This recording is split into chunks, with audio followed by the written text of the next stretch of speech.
Hello बच्चों, एक बार फिर आप लोगों का एक पाठशाला में वेलकम है। और आज मैंने जैसे कि ज्योग्राफी में आप लोगों को मैं पढ़ा रहा हूँ और इस ज्योग्राफी में आप लोगों को थोड़ा सा उससे रूबरू करते हुए आप लोग देखिए, हमने इससे पहले पृथ्वी की आंतरिक संरचना के बारे में बच्चों को थोड़ा सा बताया।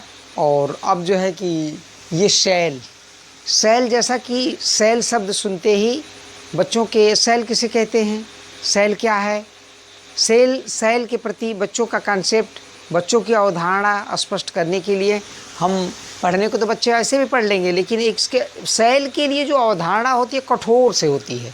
सेल चट्टान समझते हैं बच्चे, रॉक्स जो होती है उसको रॉक्स कहने का मतलब कि बच्चे कठोर समझते नहीं। एक ढेला को भी सेल कहेंगे, जो एक मुलायम है जो पानी पाते ही गल जाएगा उसको भी सेल कहेंगे। सेल यानी पृथ्वी जिससे बनी हुई है, जिस पर हम रहते हैं, चलते हैं, देखते हैं, ये सब सेल है।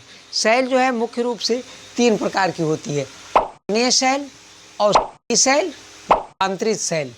ये सेलें 3 प्रकार की होती हैं। 3 प्रकार की सेलों को के बारे में हम बताएंगे। और इसमें से आग्नेय सेल जो है, इग्नियस रॉक्स जिसे कहते हैं, सेल आग्नेय शब्द जो है इग्नियस का ही रूपांतरित है। यह लैटिन भाषा का शब्द है इग्नियस, इसी से लिया गया है, जिसका माने होता है आग या जलने वाले पदार्थ, ज्वलनशील पदार्थ। आग से इसका मतलब है।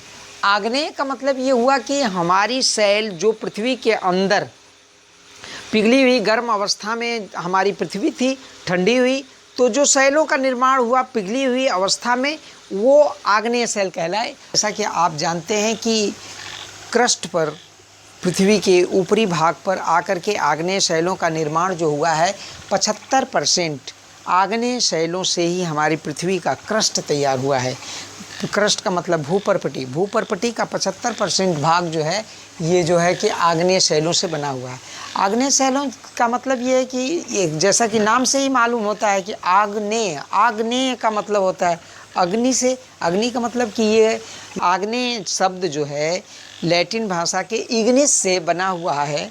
और इसमें जो है आग जिसका माने होता है, जिसका शाब्दिक अर्थ होता है आग, अग्नि से इसका संबंध इसलिए है क्योंकि पृथ्वी के मेंटल वाले भाग में जो निचला भाग है, क्रस्ट के नीचे जो निचला भाग है, वह आज भी पिघली अवस्था में है। और हमारी पृथ्वी का ज़्यादातर भाग गर्म अवस्था में जब था और गर्म अवस्था से जब धीरे धीरे ठंडा हुआ, तो ये आग्नेय सेलों से ही हमारी पृथ्वी का ज़्यादा भाग बना हुआ है। आग्नेय सेल से ये नहीं समझना चाहिए कि वो बहुत कठोर और हार्ड ही हैं। जैसे कि हमारी मिट्टी का एक ढेला है, एक ढेले को लिया जाए तो मिट्टी का ढेला पानी में गल जाता है, जिसमें खेती करते हैं, वह भी आग्नेय सेल का ही रूप है, वह भी सेल का रूप है। आग्नेय सेल की कुछ विशेषताएं हैं जिसको मैं आपको थोड़ा सा बता देना चाहता हूं। आप सभी लोग ध्यान से सुने कि आग्नेय सेल कठोर होती हैं। आग्नेय सेल मोस्टली ये कठोर होती हैं, ऐसा नहीं कि एकदम से ये हवा की तरह से हैं, नहीं, ये थोड़ा कठोर होती हैं। अतः इनका अपर्दन कम होता है, इरोजन कम होता है। इरोजन से मतलब ये है कि घिसना इसका जो होता है, कटाव इसका और सेलों की बनिस्बत या और चीज़ों की बनिस्बत इसका कटाव कम होता है, क्षरण कम होता है। आग्नेय सेल दानेदार और रवेदार होती हैं। इसमें रवे पाए जाते हैं, दानेदार पाए जाते हैं। इसमें परतें नहीं पाई जाती हैं, इसमें दाने पाए जाते हैं और ये रवे के रूप में होती हैं। इसको अगर फोड़ा जाए, तोड़ा जाए या टूटती फूटती हैं तो रवों के रूप में, दाने के रूप में दिखाई देती हैं। इन सेलों में परतें नहीं पाई जाती हैं। तीसरा है, इन सेलों में परतें नहीं पाई जाती। ये नहीं कि लेयर की तरह से ये सेलें बनी हुई हों, नहीं, लेयर की तरह से नहीं। ये कंप्रेस होकर के, कंप्रेशन के द्वारा, एक दबाव के द्वारा इन सेलों का निर्माण हुआ है। और ये सेलें बिना परत के पाई जाती हैं। सेलों में परत नहीं पाई जाती है। इन सेलों में जीवाश्म नहीं पाए जाते हैं। इन सेलों में जीवाश्म क्यों नहीं पाए जाते हैं? इन सेलों में भी जीवाश्म क्या होता है? जीवाश्म का मतलब वह जीव का अंश जो मिट्टी के अंदर दब जाता है और बहुत दिनों तक दबने के बाद उसमें पड़ा रहता है, उसी जीव के अंश को जीवाश्म कहते हैं। जीवाश्म में जीव भी हो सकते हैं, वनस्पतियां भी हो सकती हैं। जीवाश्म के रूप में जीव और वनस्पतियां दोनों होते हैं। जब पृथ्वी के अंदर कोई भी जीव या वनस्पति दब जाती है और दबी हवा अवस्था में उसी तरह पड़ी रहती है, तो उसी को फॉसिल्स या जीवाश्म कहते हैं। इंग्लिश मीडियम वाले बच्चे समझें, फॉसिल्स या जीवाश्म कहते हैं। तो इन सेलों में आग्नेय शैलों में फॉसिल्स नहीं पाए जाते। नहीं पाए जाने का कारण क्या है? क्योंकि इन शैलों का निर्माण ही अग्नि से हुआ है। जिस समय इसका अस्तित्व बना, इन शैलों का निर्माण जब हुआ तो पृथ्वी पर जीवों का अस्तित्व ही नहीं था, पेड़ पौधे नहीं थे और इसमें जीव होने की कोई संभावनाएं नहीं है।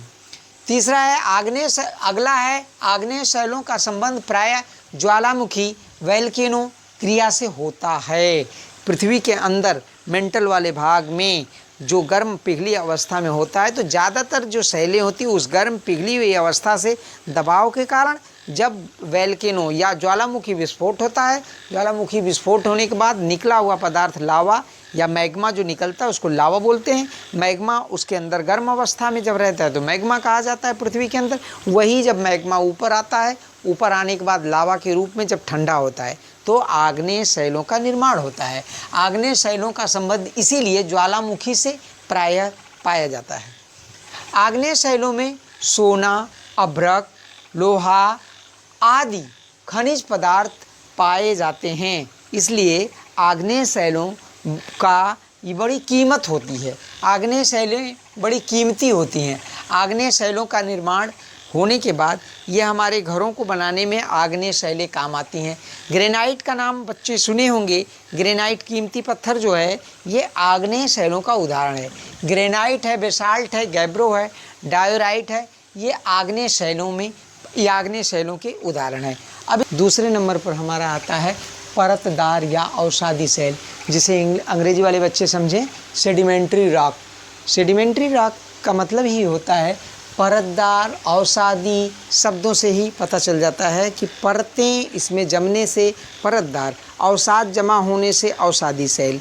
या परतदार या अवसादी शैलों का निर्माण कैसे होता है? बरसात के दिनों में, या हमारी प्रमुख शैलें जो आग्नेय शैलें हैं इनके टूटने फूटने से ये शैलें जब विखंडित हो जाती हैं, टूटती हैं, फूटती हैं, तो ये प्रमुख शैल आग्नेय शैलें ही हैं। आग्नेय शैलों से जब दूसरी शैलों का या दूसरे प्रकार से नुकसान, क्षय होने के बाद, उसमें से किसी तरह से क्षरण होने के बाद, या पेड़ पौधे, पत्तियाँ, कूड़ा करकट जो भी होता है वो एक जगह से दूसरे जगह जा कर के किसी नीची ज़मीन पर या किसी ऐसे ठहराव वाली ज़मीन पर जा कर के जब अवसाद के रूप में जमा हो कर के काफ़ी दिनों के बाद उसमें एक आपस में सामंजस्य हो जाता है, या ये कहें कि उसमें जमाव ऐसा हो जाता है कि वो जम करके एक जैसी बन जाती हैं, तो उन्हीं चट्टानों को, उन्हीं शैलों को अवसादी शैल कहते हैं, सेडिमेंट्री रॉक्स कहते हैं। सेडिमेंट्री रॉक जो होती है इसकी कुछ विशेषताएं हैं, जैसे परतदार शैलों में जीवाश्म फॉसिल्स पाए जाते हैं। इससे पहले आपको हमने बताया कि आग्नेय शैलों में कोई फॉसिल्स नहीं पाए जाते हैं, फॉसिल्स या जीवाश्म नहीं पाए जाते हैं। इसमें जीवाश्म और फॉसिल्स पाए जाते हैं। आप जनरल सी बात है, जब इसमें कटाव हो करके बह के इधर उधर से इकट्ठा होके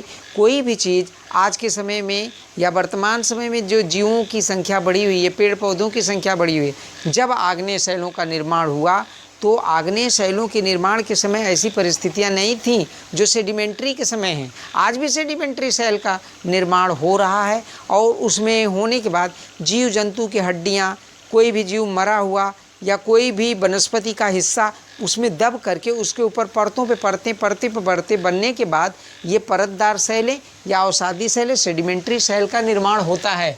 ये सेडिमेंट्री शैल जो होते हैं इसमें फॉसिल्स पाए जाते हैं। बच्चे जान दें, इसमें फॉसिल्स पाए जाते हैं, आग्नेय शैलों में नहीं।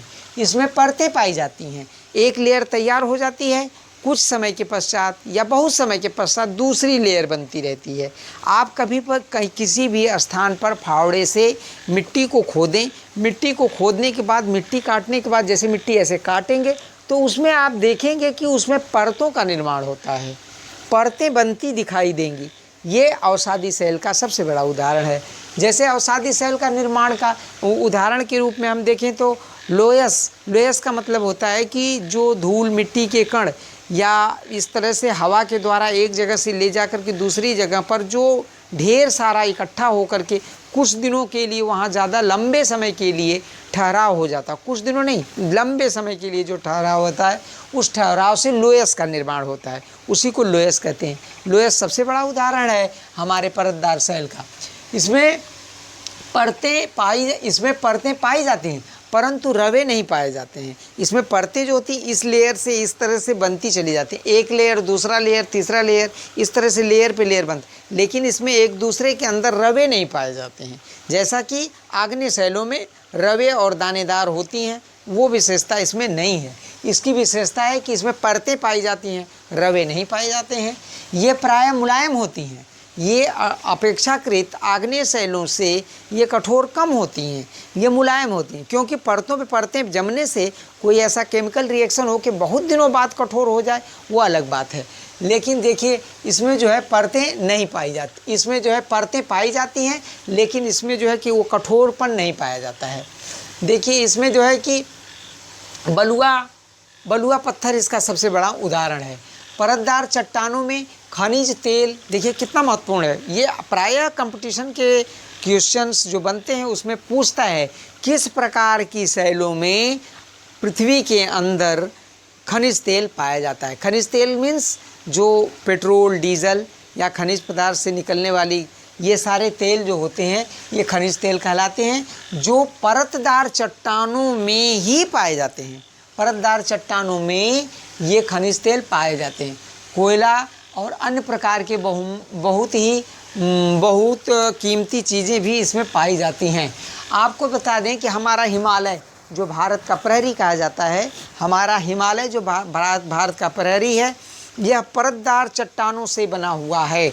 स्लेट का नाम आप सुने होंगे, स्लेट जिस पे बच्चा पढ़ता था, उस स्लेट को कभी टूट जाता था, उसको कायदे से अगर देखा जाए, ध्यानपूर्वक उसको देखा जाए, उसका विश्लेषण किया जाए, सर्वे किया जाए, तो उसमें परतें पाई जाती हैं। स्लेट जो होता है उसमें परतें पाई जाती हैं, वह स्लेट भी इस परतदार शैल का उदाहरण है। रूपांतरित शैल, जैसा कि नाम से ही मेटामॉर्फिक या रूपांतरित का मतलब रूप बदलने से, रूप बदलने का मतलब कि इससे पहले आपने पढ़ा आग्नेय शैल, परतदार या अवसादी शैल, उन्हीं के रूप बदल कर के इस रूप में आ जाने से, उनका जब रूप बदलता है, आग्नेय का या परतदार शैलों का जब रूप अत्यधिक बदल जाता है, बदल के एक तीसरे फॉर्म में आ जाती हैं, तो वो बदली हुई रूपांतरित शैल या मेटामॉर्फिक शैल होती हैं।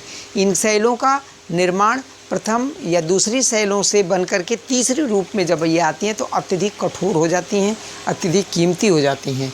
ये शैलें पृथ्वी के अंदर जो अवसादी शैलें हैं या आग्नेय शैलें हैं, इन्हीं शैलों का आग्नेय शैल या ये परतदार शैल बहुत दिनों तक अत्यधिक तापमान या अत्यधिक दबाव के कारण, पृथ्वी के अंदर तापमान भी अधिक है, पृथ्वी के अंदर एक प्रेशर भी है, इन प्रेशर से या इस तापमान के कारण, उसमें जब ऐसा तापमान पे कोई भी चीज़ है बहुत अधिक दिनों तक आग में डाल देने पर या बहुत अधिक प्रेशर में डाल देने पर वह अपने अस्तित्व में बदलाव ला देती है, उसकी चेंजिंग हो जाता है, उसका रूप बदल जाता है। उसी के रूप बदलने के बाद जो थर्ड फॉर्म बनता है, तीसरी अवस्था बनती है, उसी को रूपांतरित शैल कहते हैं। अत्यधिक तापमान और दबाव के द्वारा ये शैलें बनती हैं। इन चट्टानों में कठोरता अधिक होती है, क्योंकि ये चट्टानें जो होती हैं इसमें जो है कि बहुत अधिक दबाव से बनने के कारण अत्यधिक हार्ड हो जाती हैं और ये बहुत कठोर होती हैं। इन चट्टानों में कीमती हीरा, संगमरमर, नीलम, माणिक जैसे रत्न प्रदान करती हैं ये शैलें बहुत ही कीमती होती हैं। जैसे देखा जाए, अगर ये ग्रेनाइट अत्यधिक ताप और दाब के कारण ये नीस में चेंज हो जाता है, जो कीमती रूप में आ जाता है। बालू का पत्थर क्वार्टजाइट बन जाता है और चूना का पत्थर, यही चूना का पत्थर संगमरमर का रूप पकड़ लेता है। रूपांतरित शैल की ये उदाहरण है। ये बने किससे हैं? इस रूप में आ जाने के कारण इनका जो है संगमरमर बन गया। और कोयले को अत्यधिक ग्रेफाइट के रूप में ये बदल सकता है। अत्यधिक दबाव और अत्यधिक प्रेशर से, बहुत ज़्यादा प्रेशर और दबाव होने के बाद ये हीरे का रूप भी ले लेता है। तो इस प्रकार से ये जो हमारी रूपांतरित शैल हैं, ये शैलें बहुत ही कीमती होती हैं, जिसका बनने का कारण क्या होता है, कैसे बनती हैं। ये आग्नेय शैल हो या परतदार शैल हो, उन्हीं आग्नेय और परतदार शैलों में, अब बच्चे याद रखें, आग्नेय या परतदार शैलों का ही, ये कहीं अलग से स्पेशली ये अलग से नहीं होती हैं। उन्हीं के रूप बदलने के कारण ये जो है रूपांतरित सेलों का निर्माण होता है। और इसके देखने के लिए, इससे जुड़ने के लिए आप सभी बच्चों का बहुत बहुत मोस्ट वेलकम।